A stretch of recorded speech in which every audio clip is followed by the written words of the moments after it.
हरियाणा सरकार ने बलात्कार और हत्या जैसे मुकदमों की साजिश रचने की सजा काट रहे गुरमीत राम रहीम, जो कि अब फरलो पर बाहर हैं, उसको हरियाणा सरकार ने वीआईपी सुरक्षा देने का आदेश दिया है, यानी जेड प्लस सिक्योरिटी देने की बात की गई है। अब इसको पंजाब चुनाव से जोड़ करके देखा जा रहा है, क्योंकि पंजाब चुनाव चल रहा है वहां पर, और उसी के बीच में राम रहीम का जेल से बाहर आना डेरा सच्चा सौदा का हरियाणा और पंजाब में एक मजबूत असर माना जाता है और चुनावों को प्रभावित करने की पूरी हैसियत रखता है डेरा सच्चा सौदा। और जब राम रहीम जेल से बाहर था या फिर कोई मुकदमा नहीं था और एक स्थापित संत और बाबा के रूप में उसके पहचान थी, उस वक्त तमाम राजनीतिक पार्टी के लोग, क्या भारतीय जनता पार्टी, क्या कांग्रेस, क्या अकाली दल, सभी लोग इसके दरबार में वक्त बेवक्त हाजिरी लगाया करते थे।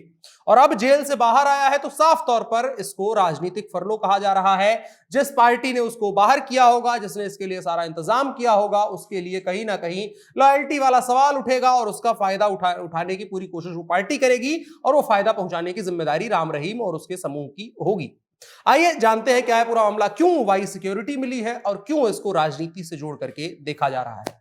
नमस्कार, मेरा नाम है अनुराग मिश्रा और आप देख रहे हैं जनता जंक्शन। मेरा नाम लालमोहन कुमार हुआ और हनुमान में लैब टेक्नीशियन के पद पर हूँ। और मैंने जब से यहाँ ज्वाइन किया, लगभग ये चौथा पाँचवा महीना है। और मैंने कोविड से शुरू किया कि लॉकडाउन था तो नाश्ता सुबह से जो शाम तक निकलते थे, बीच में कुछ मिलता नहीं था तो नाश्ता भी लोग करा देते कि आप नाश्ता पहले कीजिए, उसके बाद कलेक्शन लीजिएगा। हनुमान जो लॉन्च किया था उस समय उन्होंने बहुत ये किया कि नहीं, बहुत अच्छे समय पर आप लोग ये किए हैं और बहुत अच्छा रिस्पॉन्स मिल रहा है। तो फरलो पर जेल से बाहर चल रहे डेरा मुखी गुरमीत राम रहीम सिंह को अब जेड प्लस सुरक्षा में रखा जाएगा, जेड प्लस सुरक्षा दी जाएगी। इस संबंध में एडीजी सीआईडी की तरफ से रोहतक रेंज कमिश्नर को पत्र बाकायदा लिखा गया था। उस पत्र में बताया गया था कि उनको गृह मंत्रालय से इनपुट मिले हैं कि राम रहीम को खालिस्तान समर्थक आतंकवादियों से खतरा है और सजा से पहले भी उसको धमकियां मिलती रही है, लिहाजा गुरमीत राम रहीम की सुरक्षा को कड़ा किया जाना जरूरी है। गुरमीत राम रहीम, आपको बता दें, 7 फरवरी से फरलो पर हैं और इस दौरान वो गुरुग्राम यानी गुड़गांव में स्थित अपने डेरे में अपने परिवार के साथ रह रहा है। गुरमीत को जो फरलो दिया गया है उसके विरोध में भी कई याचिकाएं दायर की गई है। इसमें भी कल यानी 23 फरवरी को सुनवाई होनी है। 25 जनवरी को आपको बताएं, उस वक्त पे जो महाधिवक्ता थे उन्होंने कहा था कि डेरा प्रमुख को हरियाणा गुड कंडक्ट प्रिजनर्स अधिनियम के तहत हार्डकोर क्रिमिनल की श्रेणी में नहीं रखा जा सकता है, इसलिए इनके बाहर आने से किसी को कोई खतरा नहीं है, इसलिए फरलो दी जाए। एजी के अनुसार डेरा प्रमुख को इन हत्याओं के लिए सह अभियुक्तों के साथ आपराधिक साजिश रचने के लिए दोषी ठहराया गया था। यहां गौर करने वाली बात है कि वास्तविक हत्याओं का अपराधी नहीं है बल्कि साजिश करने का अपराधी है। और रही बात जेड प्लस सिक्योरिटी की, तो आजकल 2 लोगों को मिली जेड और वाई सिक्योरिटी बड़ी चर्चा में है। एक है राम रहीम, दूसरे है कुमार विश्वास, और दोनों का जो कनेक्शन है वो पंजाब से है, खालिस्तानी आतंकवादियों से है। और जो दोनों की रिपोर्ट है उसकी बात लगभग सेम है कि पंजाब और हरियाणा हाईकोर्ट में, जो अभी राम रहीम वाली अगर बात करें खास करके, तो यहां हाईकोर्ट में पेश जो रिकॉर्ड है उसमें बात यही सामने आई है कि डेरा प्रमुख को खालिस्तान समर्थकों जो तत्व हैं उनसे खतरा है। इसी के चलते प्रदेश सरकार ने जेल से फरलो पर रिहाई के बाद राम रहीम को जेड प्लस श्रेणी की सुरक्षा दी है। और रिकॉर्ड की जांच से जो पता चला है, तमाम जो आए हैं रिकॉर्ड, उसकी जांच से पता चला है कि राम रहीम को इन तमाम चीजों से खतरा है। अब बात करते हैं इसका पॉलिटिकल मतलब क्या निकलेगा।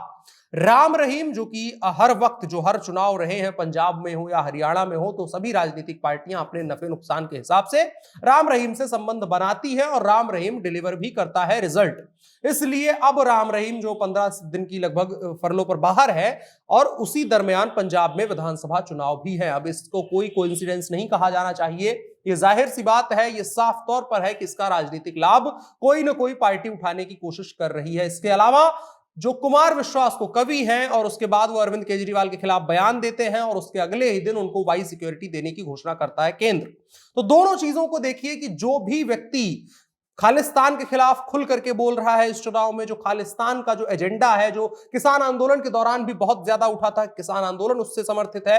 इसके अलावा मौके मौके पर बीते 2-3 सालों में खालिस्तान का नाम कई बार सामने आया है। चुनावों को चाहे प्रभावित करना हो, चाहे किसी आंदोलन, विरोध प्रदर्शन, तमाम चीजों को हो, यहां से लेकर के कनाडा तक उसकी बात होती है।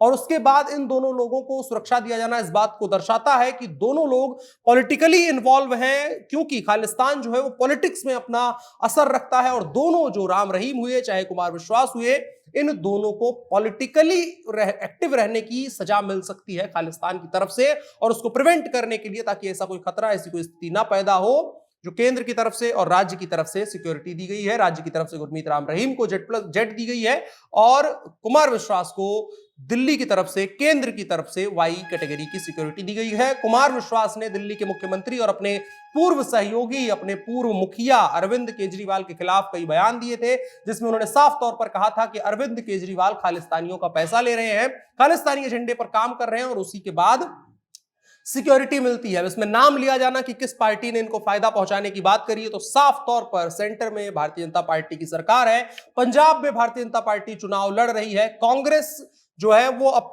कॉन्टेस्ट से बाहर है, या पंजाब में अगर बात कर रहे हैं तो पंजाब में कॉन्टेस्ट में कांग्रेस है, और एक तरीके से त्रिकोणीय मुकाबला आम आदमी पार्टी बना रही है, और सभी का जो टारगेट है वो आम आदमी पार्टी है। तो कम से कम अगर भारतीय जनता पार्टी के लिहाज से देखें, क्योंकि हरियाणा में भी ताकत में भारतीय जनता पार्टी है और सेंटर में भी ताकत में भारतीय जनता पार्टी है, और पंजाब में जो भारतीय जनता पार्टी की ताकत को चुनौती दे रही है, असली चुनौती उसे कांग्रेस से नहीं है, असली चुनौती आम आदमी पार्टी से है, जो नई राजनीतिक विचारधारा की बात कर रही है। लेकिन उसके साथ साथ कई ऐसे लूप होल्स निकल करके सामने आते हैं, कई ऐसे तथ्य और तर्क निकल करके सामने आते हैं, जिससे यह बात साबित होती है, और कई जगहों पर इस बात को कहा जाता है भारतीय जनता पार्टी की तरफ से कि आम आदमी पार्टी कहीं ना कहीं खालिस्तानी आइडिया को प्रमोट कर रही है। और अरविंद केजरीवाल के ऊपर जब ये आरोप लगे थे, तो उसके बाद अरविंद केजरीवाल ने उसको लेकर के सफाई भी नहीं दी थी। तो अब राम रहीम को मिली जो जेड सिक्योरिटी है, वो कहीं ना कहीं सवालों के घेरे में है, और अभी राम रहीम को लेकर के सुनवाई होनी बाकी है, कि जो आने वाली 25 तारीख को उसकी सुनवाई होगी कि क्या कुछ इसके ऊपर फैसला लिया जाए। 23 तारीख को, माफ करिए, यानी कल सुनवाई होगी कि राम रहीम को फरलो पर बाहर रखा जाए या नहीं। बहुत उम्मीद है कि फरलो उसका कंटिन्यू रहेगा, और उसके बाद जो सिक्योरिटी मिली है उसको लेकर के भी आने वाले दिनों में कम से कम पंजाब की राजनीति मजबूत तेज हो सकती है, और कई सवाल खड़े होंगे। लेकिन राम रहीम किसी ना किसी को राजनीतिक फायदा पहुंचा रहे हैं, और किसी ना किसी का बहुत तगड़े ढंग से राजनीतिक नुकसान कर रहे हैं। ये दो बातें इस जो जेड सिक्योरिटी मिली है उससे साफ होती है। आपकी क्या राय है, कमेंट बॉक्स में जरूर बताइए। हम चुनावों को लेकर के लगातार बात करते रहेंगे। फिलहाल के लिए इतना ही। वीडियो को साझा करिएगा। मेरा नाम अनुराग मिश्रा है, आप जनता जंक्शन देख रहे हैं। कैमरे पर मेरे साथ ओम प्रकाश हैं। शुक्रिया।